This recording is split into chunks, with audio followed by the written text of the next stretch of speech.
And I think really, Joe, that's where we got to start. I mean, the recent price action, we're on pace for 4 straight days of being in the red on the S&P going into the new year. How meaningful are these days? How meaningful are the last 2 weeks, 2 holiday shortened weeks? Or should we look at a longer period of time? Like I'm looking at the month to date. Believe it or not, comm services in the red. It's actually pulled back over the last month about 0.75%, even though it's the best performing sector this year. What should we be looking at when it comes to a trend going into the new year? Yeah, I think you have to look at the quarter in its totality because a lot has happened in this quarter to raise the awareness of the investor to say to themselves, okay, valuation matters, portfolio allocation matters, my risk matters. So I think in this quarter, there's been a very clear pivot, a pivot away from what was the leadership in 2025, momentum names, high beta names, more towards a defensive positioning. And I don't think that defensive positioning means that it's preparing for a significant market decline. I just think it's preparing for it gets a lot hotter.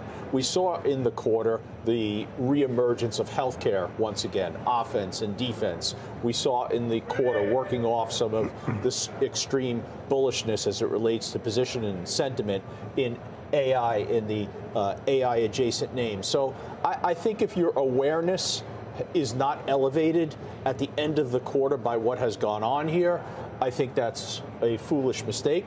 I think you have to carry into 2026 the awareness and be very judicious in terms of where you're actually allocating, because I think it's a little bit of a different environment from where we started 25. All right, Steve Weiss, coming over to you. What are you using your awareness on? What are you looking at going into the new year?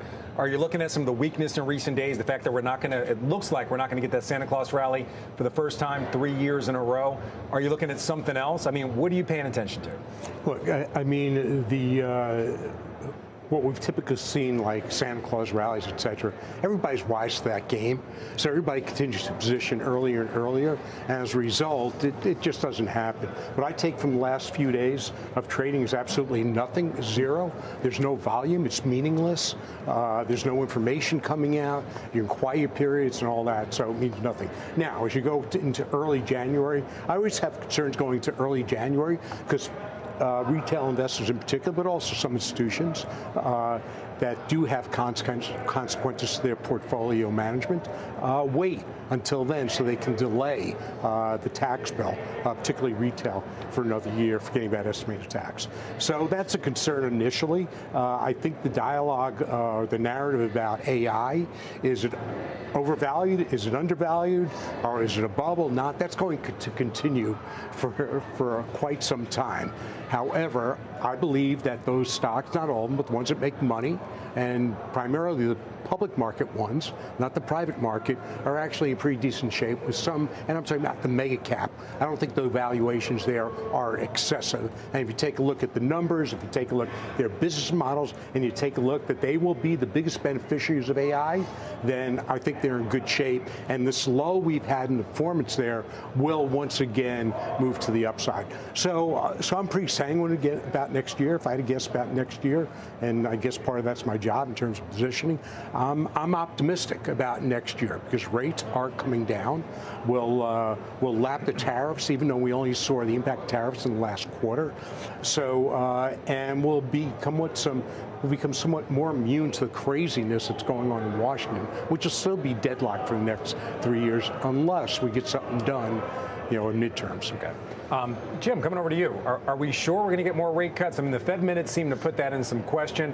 The Fed even more divided than we thought it was. That quarter-point cut, a lot closer than we probably thought it was. And then today we got somebody like Mark Zandi coming on and saying he sees 3 cuts coming up this year. So it seems like the sentiment around the Fed is varied. And then there's been people on this desk who've said we don't even need those rate cuts. Where do you stand when it comes to I seriously hope we don't get 3 rate cuts. I mean, if we get 3 rate cuts, it's because things are not going well. Look, we're going into the new year with whatever the markets are doing, and I will admit it has a sour feeling to it. Steve's probably right that this has no meaning in as light a trading week as this has been. But whatever January may bring in the markets, we're likely to have a good year in the markets because the economy is quite strong. Whether it's the 4.3% reading for the third quarter GDP or the 3% that's predicted right now, or, signs that the labor market is okay. Look at initial weekly jobless claims and continuing claims for that matter today. There are reasons to think that the economy is going to have a very good year next year, and with that, the markets as well. As far as the Fed goes, look, who knows? It's not just that they need to be data dependent. It's that there are very strong political winds blowing. We don't know who the new Fed chair is going to be. Even more importantly than that, we don't know if the Supreme Court is going to allow President Trump to fire Lisa Cook. And if that is allowed, I think we can feel pretty assured that he will fire other people unless they kowtow to his desire for more rate cuts. But at the end of the day, just speaking as an economist, this is not an economy that needs rate cuts. And I think we should hold those rate cuts in abeyance until that time that we actually need them, which I don't think is in the coming year. Jimmy just took himself out of contention for Fed chair. There's no way. Who wants that job? I mean, who really wants that job? I would take it. There's two guys named Kevin, I believe, but with that question, Joe, coming back over to you. I think you guys made some really good points. The fact that Santa Claus rally may not be happening because people just position earlier. They know the trend. They know the historics. And also what you were saying is that people moved away from the year-to-date winners in this last month of the year. So with that, where do you position going into the new year? For example, Jefferies raised its rating on materials and discretionary from underweight up to market weight. I'm looking at the charts right here. Materials up 2.5% in December. Discretionary up over 1%. Is that the wave that you want to ride into 2026? It's interesting because as Steve was speaking, I heard him say he's optimistic about 26. And I think the three of us collectively, you could define our position as being optimistic about 26. But I think speaking for Steve, he probably wants to add a word to that, which would be cautiously. Always cautiously. And I think we all are very cautiously optimistic going into 26 because it does get harder. It just does. You're not going to have the tailwind of not just the Federal Reserve's monetary support, but global monetary support. I don't think you're going to see the type of policy action you saw universally in a globally coordinated effort in 2025. It gets a little bit harder because you don't have the benefit of earnings growth being as strong as it was in the prior 4 quarters. Now, the expectation is that you're going to get double-digit earnings growth. So you already have a very high bar that you have to exceed as it relates to that earnings growth. So I think when you look at the 26 and you say to yourself, okay, where do you want to be? I think early in the year, the market is going to reveal exactly what the roadmap for 26 is going to be. And I would be surprised if it's much different than what we saw in the 4th quarter.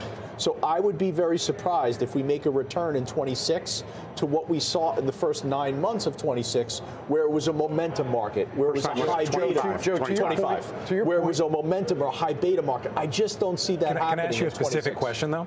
I mentioned materials and discretionary on purpose. You have two big winners in that space, Carvana and Newmont. Mm-hmm. Is there a change here that would make you want to get out of these that you see? I mean, obviously, Newmont's very closely tied to the gold trade.